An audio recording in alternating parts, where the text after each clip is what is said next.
Buy it or don't buy it? Is it a travesty or an innovation? All on today's Stuff That Sucks.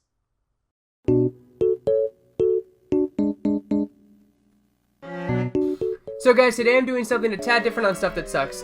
Today I'm going to have our very own man with the briefcase, CEO of Shacknews, Asif Khan himself, on the show. What we're going to do is we're going to talk about the Nintendo Switch, but we're not just going to talk about it. We're each going to give 3 points. I'm going to give 3 negative points about the Switch, and Asif is going to give 3 positive points about the Switch.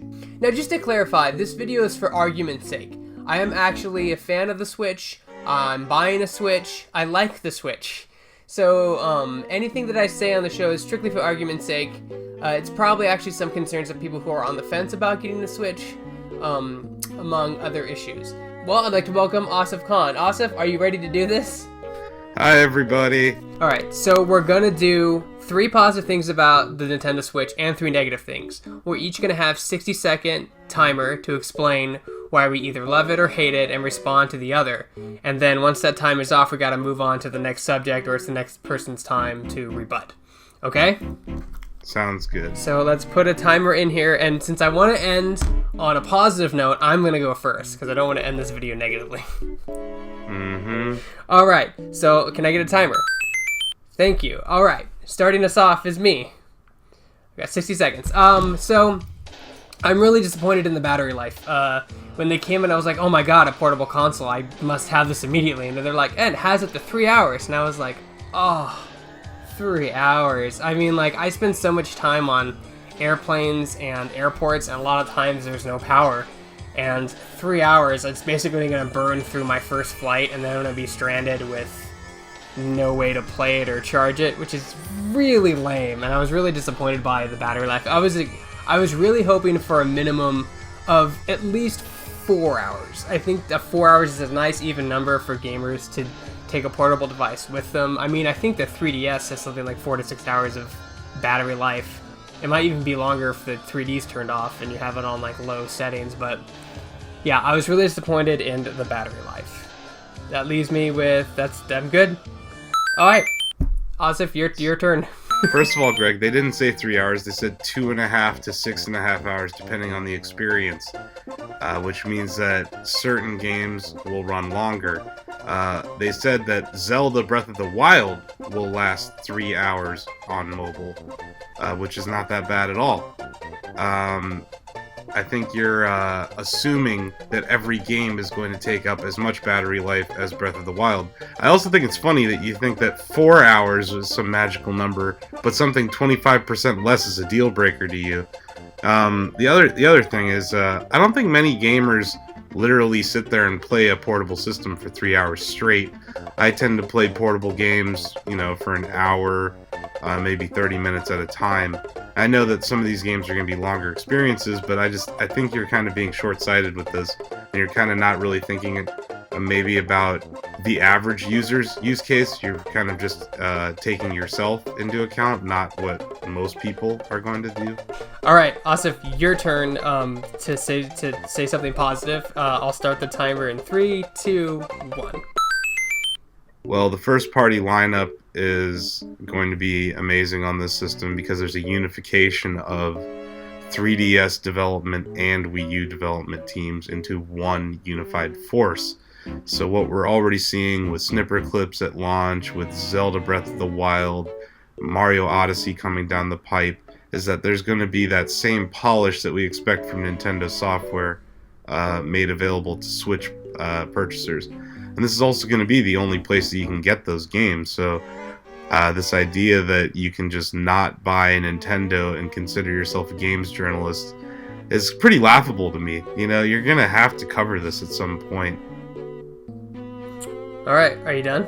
So I actually was really disappointed in the launch lineup. I mean, they have Zelda, and they know they have Zelda, and they're like, here's Zelda, and we don't need any other game. We just have Zelda, and there you go. I was really shocked that Splatoon and Mario Odyssey were so far away. I mean, summer and holiday, it's like, geez. Don't get me wrong, it's great that we're getting the console in March, but the really only title that I'm caring about right now is Zelda, and I think and Reggie and them at Nintendo, they know that. They're like, well, as long as we have this one good game, people will buy it, and we don't need to have Mario or Splatoon or any other stuff we showed at the press conference until much, much later, which is very, very, very disappointing. But I think they have Zelda, and they know that, and they're gonna milk that for all it's worth. Since I already elaborated that in the last question, I'll let you take it a little early, Ozza. So what you're saying is that the launch lineup is bad because Zelda is all you need at launch. My response is, Zelda is all you need at launch. This game is huge, and you could spend years playing this game. I don't care what else comes out at launch. It doesn't matter. This is the only game that matters.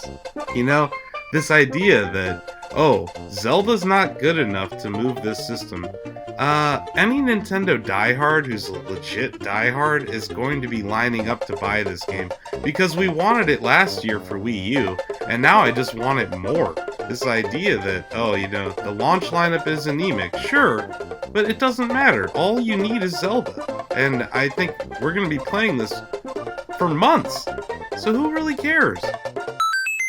Alright, so now it's your turn to say something positive about the Wii. I'll start your timer in 3, 2, 1. Nintendo portables are awesome, and a lot has been said about how you're supposed to compare this to Xbox One or to PS4, but I think Nintendo's done themselves a disservice in pitching this as a home console that you can take with you. To me, it's a portable console that works with my TV, and it's something that Nintendo's been working towards for a long time. You know, with Super Game Boy, they had some things with the GameCube and the Game Boy Advance where they were trying to do the same thing. Nintendo makes amazing portables to the point where everyone else in the industry has backed off of them. You had Vita fail, Xbox hasn't even dared enter the space. Nintendo makes great portables, and this is a Nintendo portable at its heart. And I doubt many people are going to look at this and be like, nah, I'll wait till the next Nintendo portable. There's not going to be a next Nintendo portable. This is the end-all be-all for them. So this is great because you're actually my rebut and my turn to talk about is the same thing, so we can make it even shorter.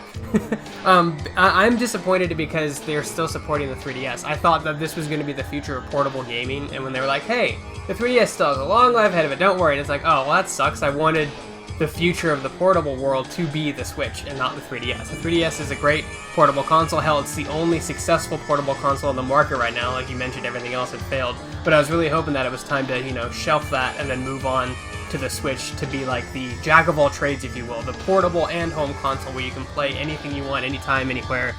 And I was really bummed that they were like, oh, the 3DS is still going to be supported. It's like, oh, damn. So you're upset that Nintendo is going to support a system that sold over 60 million units. It's the same sort of language they've used in the past where they said the DS will be supported when Wii U came out or when 3DS came out. And they even did it with Game Boy Advance in the past. I don't think you're looking at this right. They're going to be shifting all of their development efforts shortly to the Switch.